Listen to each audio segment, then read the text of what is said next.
Listen. Somewhere in that noise is the voice of Jupiter, the raw radio howl of the largest object in the solar system, a world almost no one is taught to fear. Jupiter, we are told, is the giant that protects us, the gentle striped marble, the guardian at the edge of the neighborhood, catching asteroids before they can ever reach Earth. That is a bedtime story. The truth stands 800 million kilometers away, and it is indifferent to whether anything lives or dies. Jupiter is not a planet. It is a failed star, a ball of screaming gas so massive that it outweighs every other planet in the solar system combined, 2.5 times over. It has no ground to stand on. A single storm on its surface is wider than the Earth, and no one can say for certain how old it is. And it is wrapped in an invisible field of radiation that kills long before it can be seen. We call it the King. It should have been called the monster next door. If you want to keep looking into the dark between the stars, subscribe. What comes next only gets worse. To understand Jupiter, picture a descent into it, a fall no human and no machine could survive. From orbit, the planet looks solid, bands of cream and rust, smooth as poured paint. The eye expects a surface, something to land on. There is nothing. The first clouds are ammonia ice, pale, freezing.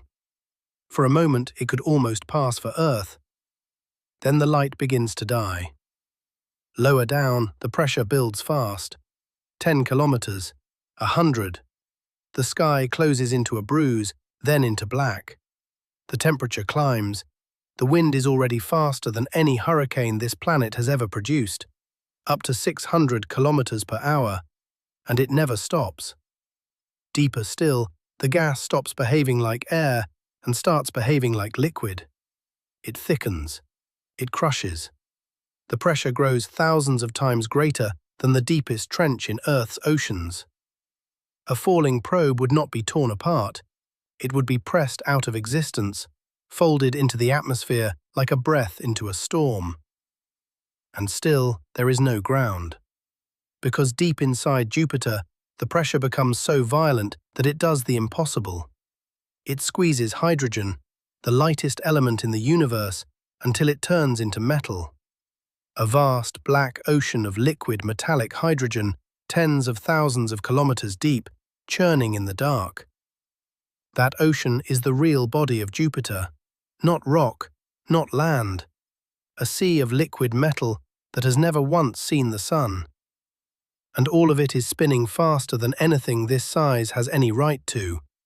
A single day on Jupiter lasts less than 10 hours. A world 11 times wider than Earth turns so violently that it flattens at the poles and swells at the middle, straining against its own speed.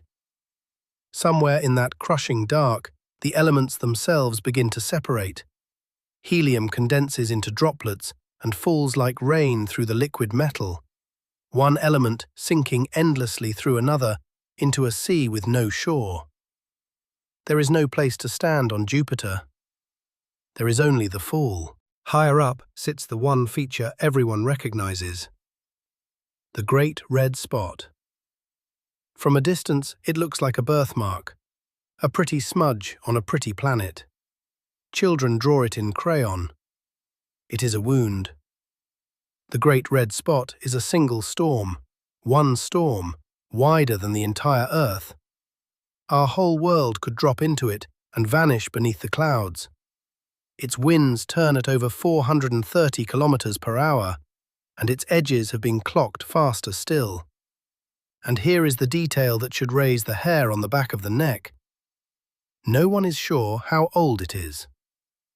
Astronomers recorded a great spot on Jupiter back in the 1600s. Then, for more than a century, it vanished from the records completely. When observers looked again in the 1800s, a storm was there, larger than the one before. We still argue about whether it is the same storm reborn or a new one that took its place. Either way, for nearly 2 centuries, it has not stopped turning. without pause, without mercy, in the exact same place. A hurricane that has outlived empires and whose true age we cannot even agree on.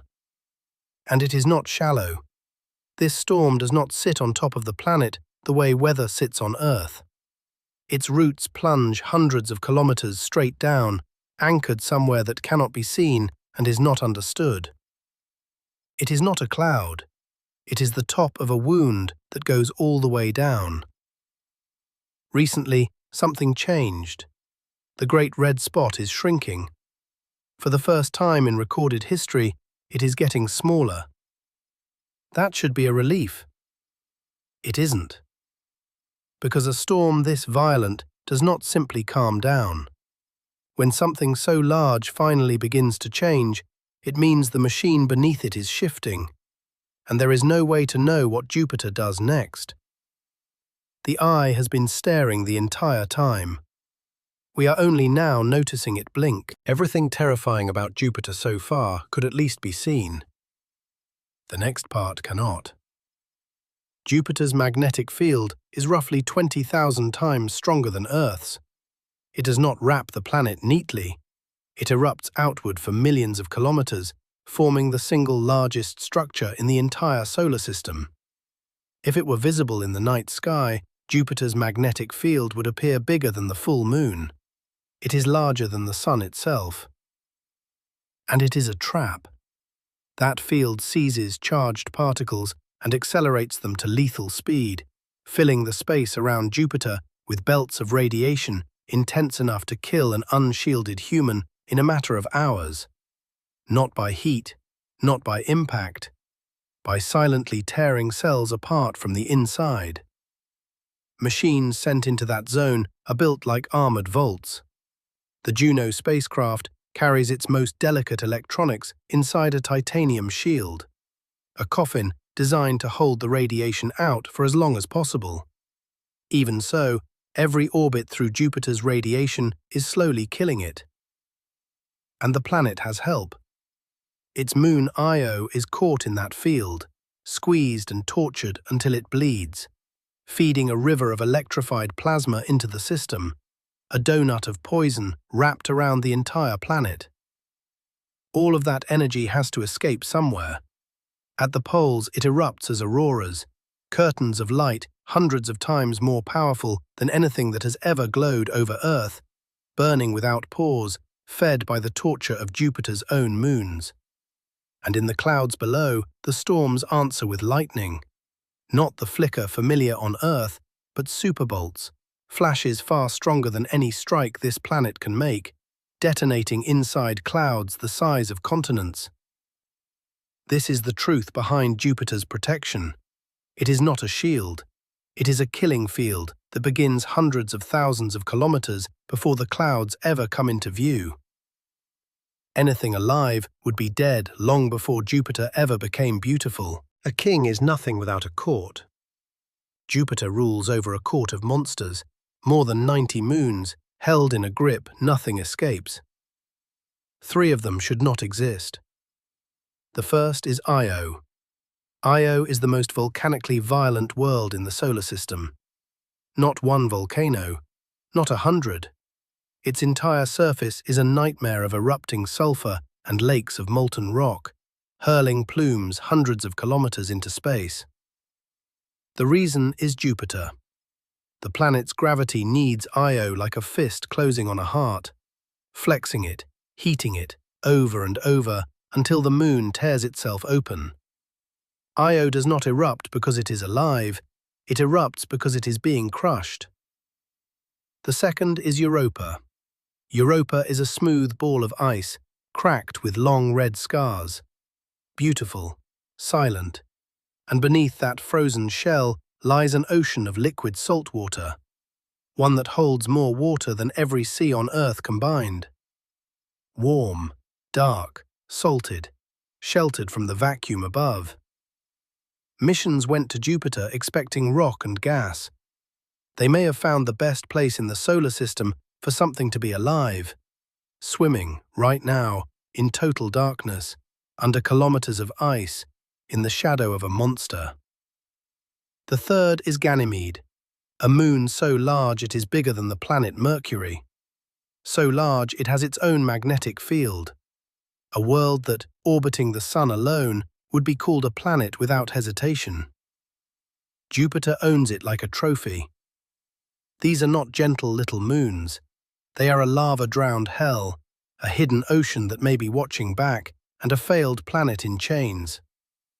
And every one of them dances to the pull of the thing at the center. Now comes the real horror. Not what Jupiter does, what Jupiter almost is. Jupiter is made of the same ingredients as the Sun, mostly hydrogen and helium. It formed the same way. It reached for the same fate. It failed by a hair. Had Jupiter gathered around 80 times more mass, the pressure in its core would have ignited. It would have burst into light. The solar system would have had 2 suns, and Earth, if it existed at all, would be a very different, very deadly place. 2 stars pulling on each other, tides of fire, orbits torn and reshaped. There may be no version of that story that ends with a calm blue planet quietly growing life. We exist in the narrow gap where Jupiter reached for the fire and missed. It never crossed that line, but it never fully let go either. Deep inside, it is still burning in a quieter way. Jupiter radiates more heat into space than it receives from the Sun. It glows, faintly, invisibly, powered by its own slow collapse. A star that never learned how to shine, still trying, still shrinking, billions of years later. And it does not forgive intruders. In 1994, a comet named Shoemaker-Levy 9 wandered too close. Jupiter's gravity did not deflect it gently. It seized the comet, ripped it into more than 20 pieces, and pulled every last fragment down into itself. The impacts left dark scars in Jupiter's clouds, some of them larger than the entire planet Earth. It was all recorded. A world swallowed a comet and wore the wounds like decoration. This is the thing we call our protector. It does catch objects that might have struck Earth, but it just as easily flings them inward, toward the Sun, toward us, a sniper as often as a shield. Jupiter does not guard the neighborhood. Jupiter rules it. On the right night, Jupiter is one of the brightest points in the sky. A calm, warm, steady light. It looks like peace itself. That light hides what it really is. A world with no ground, only an endless fall into an ocean of metal. A single storm, wider than the Earth, so old we cannot agree on its age. An invisible field that kills before it can be seen. A court of tortured moons. And at the center, a star that failed to ignite, still glowing, still shrinking, still holding its prisoners in the dark. We like to say we orbit a single star. We don't. We orbit a star and its ghost. And the ghost is watching.